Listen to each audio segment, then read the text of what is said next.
Sabi dito is, with consistent saving habit, pag continuous lang tayong nag-iipon, you can create a fortune in your lifetime.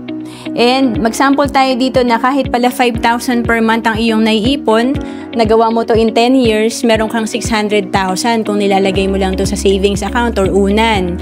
At kung marunong ka pang mag-invest, itong 5,000 mo per month na ipon, in 10 years, 1.1 million yung projected fund. Paano pa pag 20 years mo nagawa ang 5,000 per month na ipon? Ito ay nasa 1.2 million. At kapag marunong ka mag-invest, mas mabilis mag-grow ang iyong ipon, 4.5 million ang iyong projected fund. Kaya nga sabi, lagi natin naririnig, live below your means. Ibig sabihin, pagka-receive ng income natin, we are living beyond ba our income, kaya nagkakautang?